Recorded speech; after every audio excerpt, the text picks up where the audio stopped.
I'm Joanna DeCellis, editor of Club and Resort Chef. I'm here today with Colin Moody, executive chef of the club at Pasadera. Thanks for joining us today, Chef. Thanks for having me. Tell us a little bit about yourself. Well, I've been cooking for 35 years. I came from a large family of 8, both working parents. So if you didn't cook, you didn't survive, I like to say. Yeah. As siblings, we all cooked quite a bit. So Where did you fall in the rank? I was last. Oh, you're the baby. Yeah. You really had to fight for it then. Yeah, fight your way back. Yeah. Tell us about your club. The club at Pasadera is fantastic. You know, it's this gem that just was kind of left to the wayside with international ownership, and then the local membership bought it back.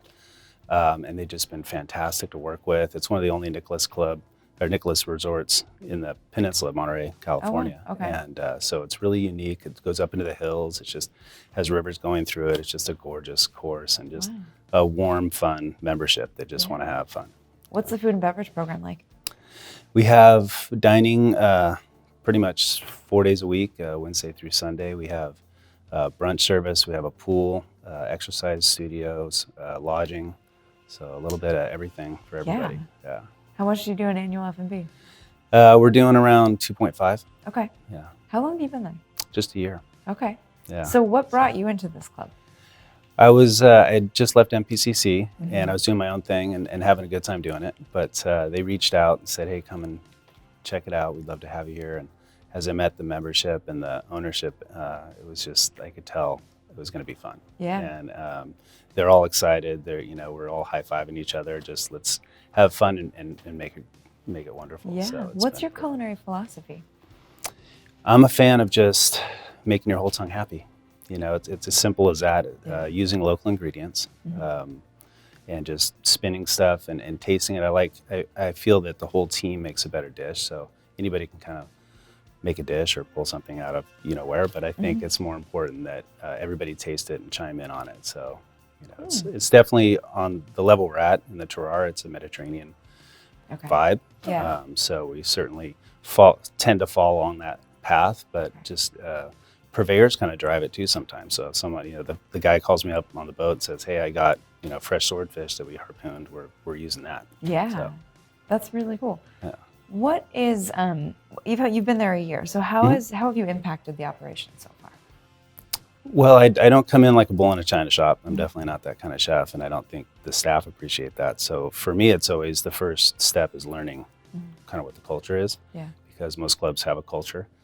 And being an ear for the membership and them having a feel like they have an impact by talking to me, and it's not just lip service, I think has been a big piece. So I spent that first month or two just getting a feel for what they like and seeing what's selling and what's not. Because there's always those untouchable items on the menu that I feel like sometimes you can touch them. Yeah. And you should mess with them a little bit. Yeah, you can improve them. And we have a younger membership. It's not all retiring. They're working class or, people that are still going to work every day. So we have families coming in, which is fun. So we do a little fun, for the kid new menus, and we have stuff at the pool that's different than we would maybe in the dining room, and wine dinners and different formats, not just the standard set. So I think the impact has been letting the kitchen have a voice too, because there's some people there that have been doing the same thing forever sometimes, and I think they like to have a say in it. So. Yeah, put their stamp on it. Yeah. You do a lot of events now, both at the club and outside of it. Tell us about what some of the big events you've done recently. We just did the Rancho Cielo event, which Rancho Cielo is fantastic. It's a program that was started by Judge Phillips, who was I think a frustrated judge that always would send people to prison. So they take these kids that maybe don't really belong there, but need kind of a path to a career. And they started this school in Salinas, which is about 20 miles from us. And they take these high-risk kids and put them into different careers, and culinary is the biggest one they have, and it seems to really be taken off. So we do events there, or we do dinners they auction off, but we also have students that sometimes, like the best of their class, will come and work with us. Wow. So it's been really fun, and and not all of them do great, but a lot of them I just love their input. It's been fantastic. We did one where they raised almost $250,000. Wow. And it was about 20 of us chefs doing stations and wine, like the usual soirees, but it's always fun. And I had my student actually do all the prep for it. So we came up with the dish together, and we have all these pink peppercorns that go on the property. Okay. So we're like, let's infuse it in something. We thought, why not a sweet dessert? So we did strawberry pink peppercorn infused ice cream sandwiches. Oh, cool. And everybody just loved it. Put it on dry ice on marble, and everybody just had a great time. And Yeah. it's fun just trying to think a little bit outside the box, but not too much. Something comforting like an ice cream sandwich, but you're breathing out peppercorn. Just a little twist. It's kind of fun. Yeah. Very cool. Why is it important to you as a person and as a chef to give that back, to do that for the next generation? I think we all had a break or a shot or a chance, or someone kind of reached out the olive branch or taught us. My master chef Roland Hennon definitely put me on the right track, because a lot of people just kind of fall into this career. Not so much now. I think that more people go through school, but a lot of us find us in this career and don't have an actual path to getting to the next step. Yeah. And sometimes that's all you need is like, okay, if you do this and learn pastry here and learn garmager there, you can step up here, and if you learn this, and you can kind of keep moving up. And I think it's important to mentor, because you're kind of bringing on the next generation. If you're not training a replacement, you're not really doing your job. That's how I feel. You should be able to step away from your kitchen and it's doing what it should be doing. It still runs. That's a good sign of someone has a kitchen that's alive, and if you leave it, it drops down a little bit. You're not really doing what you should be doing. Yeah. So what's next for you? That's a good question. I always, like to find the next challenge. I've been working on a couple different projects, but I don't like to talk about them until they happen. But we've been doing this fun thing.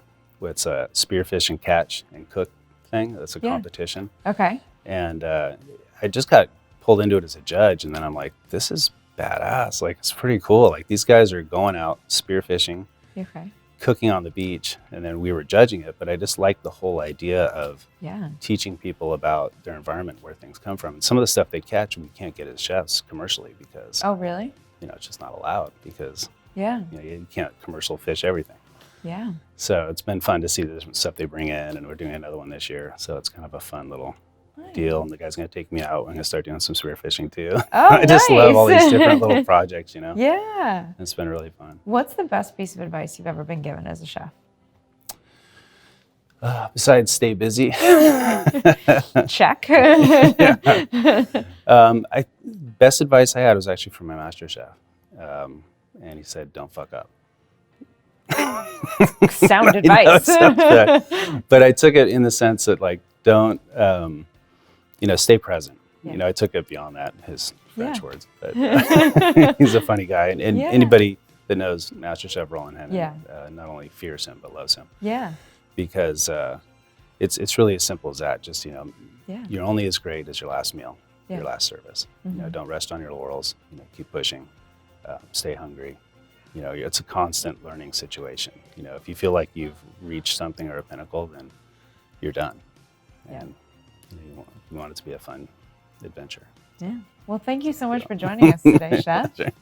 For more interviews like this, check out our site, clubandresortchef.com.